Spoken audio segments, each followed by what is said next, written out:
गुरु प्यारी साध संगत जी, आज फिर से एक सुंदर सी साखी आप सभी को सुनाने जा रही हूँ। गुरु प्यारी साध संगत जी, आज की जो साखी है वो इस बारे में है कि सतगुरु हमारी कभी भी परीक्षा ले सकते हैं। हमेशा हमें सजग रहना चाहिए कि वो कौन सा पाठ हमें पढ़ाना चाह रहे हैं, कौन सी ऐसी चीज़ जो हमारे जीवन में बहुत काम आएगी वो हमें सिखाना चाहते हैं। तो हमें ही हमेशा ध्यान रखना होगा कि सतगुरु किस परीक्षा के ज़रिए हमें क्या सिखाना चाहते हैं। कई लोग इस परीक्षा को समझ नहीं पाते और डगमगा जाते हैं। तो आइए गुरु प्यारी साध संगत जी, सुनते हैं आज की ये सुंदर सी साखी। ये कहानी है एक गुरु और उनके शिष्य की। ये सारे शिष्य आश्रम में रहा करते थे, अपने गुरु के पास वहीं से शिक्षा लिया करते थे।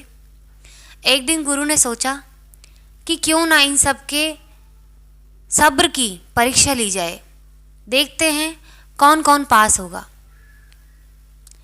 तो गुरु प्यारी साध संगत जी, इस सब्र पे उन बच्चों का भविष्य भी निर्भर करता था। किसी बच्चे को इस बात की भनक तक ना थी कि गुरु हमारी परीक्षा लेने जा रहे हैं, और लेने जा रहे हैं तो क्या सबक हमें सिखाना चाहते हैं। तो गुरु प्यारी साध संगत जी, आश्रम छोड़ने से पहले जब उन बच्चों की शिक्षा पूरी हो जाती है तो गुरु प्यारी साध संगत जी, उस समय गुरु उन लोगों की एक परीक्षा लेते हैं। उनको बिना बताए उनसे कहते हैं कि तुम जाने से पहले एक काम करो, मैं अभी तुम्हारे पास आऊँगा, लेकिन तुम्हारे सबके सामने एक एक फल रख के जा रहा हूँ,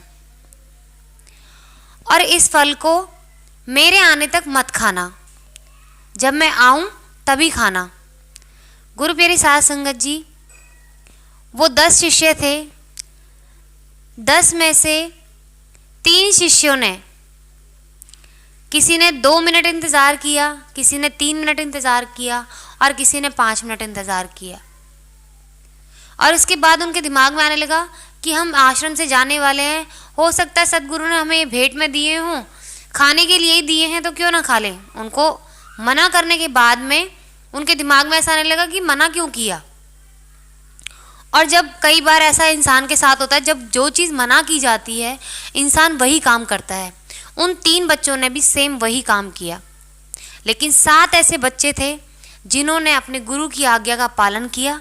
जब गुरु वापस आए तो उन 7 बच्चों ने गुरु के सामने ही उनकी आज्ञा लेके वो प्रसाद चखा, वो फल चखा। गुरु ने सभी बच्चों को आशीर्वाद दिया और उन्हें अपने आश्रम से विदा किया। तो गुरु प्यारी साध संगत जी, काफ़ी समय बीता। गुरु ने चाहा कि मैं अपने उन बच्चों से मिल लूँ। ना जाने कितने बड़े हो गए होंगे, कहाँ होंगे, क्या करते होंगे। तो गुरु प्यारी साध संगत जी, गुरु ने मिलने की चाह जताई और उन 7 बच्चों से मिले जिन्होंने गुरु की आज्ञा मानी। देखा कि जो 7 बच्चे थे वो एक अच्छे मकाम पर पहुंच गए हैं, बड़े बड़े बिजनेसमैन बन गए हैं और अच्छी राह पर चल रहे हैं। फिर सतगुरु को अपने उन 3 शिष्यों की याद आई जिन्होंने नटखटपन में वो फल गुरु के आने से पहले ही गुरु की आज्ञा की अवहेलना करके खा लिए थे, जो कि ये ना समझ सके कि गुरु हमारी परीक्षा क्यों ले रहे हैं। गुरु प्यारी साध संगत जी, अपने एक और अब के सदस्य, यानी कि जो आश्रम का नया शिष्य बना था, उस शिष्य के साथ गुरु जी उन 3 सदस्यों को, यानी उन 3 शिष्यों को देखने गए। देखा कि वो 3 बच्चे जो थे कोई भी किसी मकाम पर नहीं और बड़ी ही मुश्किलों से अपने जीवन का गुजारा कर रहे थे। तो इस पर गुरु के साथ जो शिष्य था वो देख के बड़ा हैरान हुआ। उन्होंने पूछा कि गुरुजी, ऐसा क्यों कि पहले 7 शिष्य जो थे उनका जीवन तो इतना अच्छा, और बाकी के 3 का ऐसा क्यों? सभी तो आपके शिष्य थे।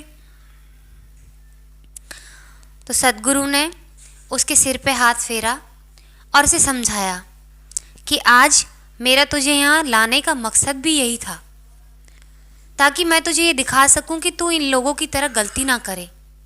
उसने पूछा, गुरुजी कौन सी गलती? सतगुरु ने कहा कि जो 7 बच्चे हैं इन्होंने सब्र रखा। मैंने इनके सब्र का इम्तिहान लिया था और ये जानना चाहा कि ये जीवन में कितना सब्र कर सकते हैं।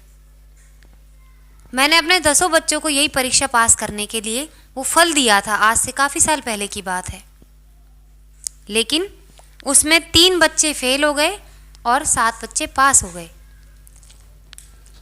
जो इंसान अपने जीवन में 10 मिनट का सब्र भी ना रख सके, क्योंकि मुझे आने में उस दिन 10 मिनट ही लगे थे, जो बच्चे 10 मिनट भी सब्र ना कर पाए तो जीवन में आगे क्या सब्र कर पाएंगे।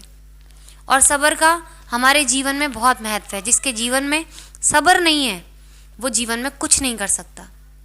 और इन 7 बच्चों ने सब्र रखा और उन्होंने जाना कि हमारे गुरु की रज़ा में कुछ न कुछ ज़रूर छुपा हुआ है, हम उनकी आज्ञा की अवहेलना नहीं करेंगे। जिन्होंने इतना सब्र दिखाया, तो जीवन में जिसने सब्र दिखाया उसका जीवन ही सफल हो सकता है, और जो सब्र नहीं कर सकता वो जीवन में कभी आगे नहीं बढ़ सकता। यही सबक सिखाने के लिए मैं तुम्हें साथ लेके आया था, ताकि तुम इन तीनों जैसी गलती ना करो। मैंने वो परीक्षा इन 10 बच्चों की इसीलिए ली थी ताकि वो जीवन में कौन कौन सब्र रख सकता है मैं ये देख सकूं। और मुझे ये भी पता था कि जो बच्चा सब्र नहीं रख रहा है शायद उसका जीवन बर्बाद भी हो सकता है, अगर वो मेरे बताए रास्तों पर ना चला तो। और वही हुआ कि इन तीनों बच्चों में से कोई भी मेरे बताए रास्ते पर ना चलने की वजह से, सब्र ना रखने की वजह से आज इनके जीवन की ये दशा है। तो गुरु प्यारी साध संगत जी, वो शिष्य अपने सतगुरु के पैर छू के कहता है कि सतगुरु, ये आपकी कृपा है जो आपने मुझे ये हाल आंखों से दिखाने के लिए अपने साथ लेकर आए, क्योंकि वो 10 बच्चे इतने खुशनसीब नहीं थे। शायद मैं इतना खुशनसीब हूँ कि आपने मुझे आंखों से वो हाल दिखाया ताकि आगे मैं गलती ना कर सकूं। तो गुरु प्यारी साध संगत जी, सतगुरु कभी भी हमारी परीक्षा लेते हैं तो हमें ये ध्यान रखना चाहिए कि सतगुरु बेवजह हमारी परीक्षा नहीं लेते। जिंदगी का कोई ना कोई सबक हमें सिखाना चाहते हैं। परमात्मा और सतगुरु हमेशा परीक्षा हमें मजबूत बनाने के लिए और किसी न किसी सबक को सिखाने के लिए, जिससे हमारी ज़िंदगी में आगे के रास्ते आसान होते हैं, इसलिए हमारी परीक्षा लेते हैं।